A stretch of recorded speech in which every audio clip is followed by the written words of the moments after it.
Do you wake up tired in the morning and can't fall asleep at night? Let me show you how to fix your sleep habits.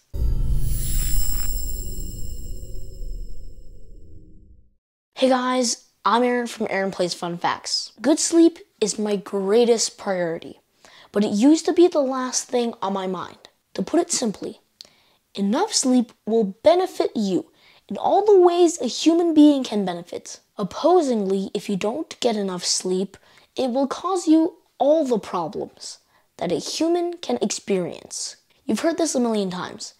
Teenagers need 8 to 10 hours of sleep a day for their developing brains.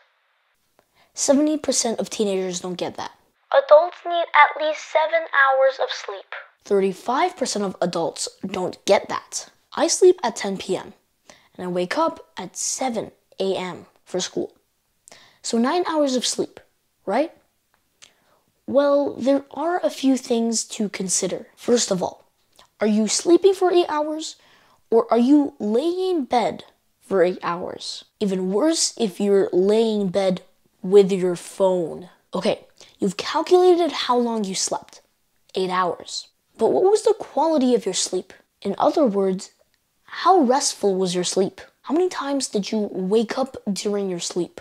Although some people do need less sleep, some people do need more sleep. It's down to our genetics and how active we are throughout the day. You need to sleep. Do you want the problems or the benefits? Here's how to sleep early and consistently. It's incredibly straightforward. Follow a super strict sleep routine. Sleep at the same time, wake up at the same time. It's as easy as that. It reinforces your circadian rhythm, inner body clock, and helps your body run efficiently, meaning you sleep tired and wake up energetic. For the weekends, don't sleep late, although sleeping an extra 30 minutes is fine. As I mentioned, I sleep at 10 p.m., but I'm getting ready for sleep at 8:30 p.m. at least. When you sleep, your body temperature lowers, your heart rate lowers, and you preferably shouldn't be stressed. Don't exercise before you sleep or watch some super exciting drama show. Instead, do calming activities before bed. My bedtime routine goes like this: cold shower, feed fish. Those fish are my pets. Journal, meditate, read, and sleep. Stacking those habits together help me associate it with sleep. Here are a few extra tips. First of all, you shouldn't singe your eyeballs. Turn down the lights more and more, at least an hour before bed.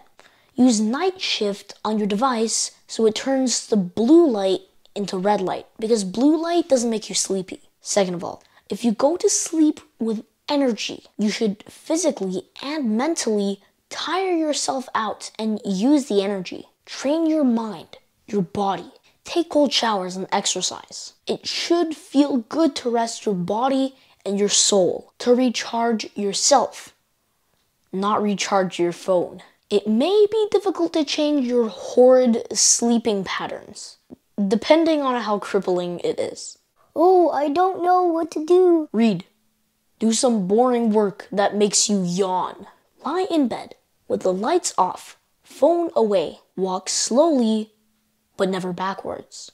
I don't care if you're slowly saving your bedtime. It's better than sleeping early and then late and early and late and have it constantly fluctuating. I don't care how much you just want to scroll, go to sleep. In summary, go to sleep and wake up at the exact same time every day. Have a structured and consistent list of habits that stack before bedtime that are calming. Reduce the amount of light you see at night, especially blue light. Use the night shift on your device. If you go to sleep with lots of energy, you need to spend it throughout the day, both mental and physical energy. In the end, I'm only here to help you, to inform you, but you are the only one that can make this work for yourself. Thanks for watching. Share this with friends and family. Please like this video and subscribe if it helped you, as it's the best way to support me and this channel for free. Thanks for watching. I'm Aaron from Aaron Plays Fun Facts. Sweet dreams. Peace. I'm sleeping.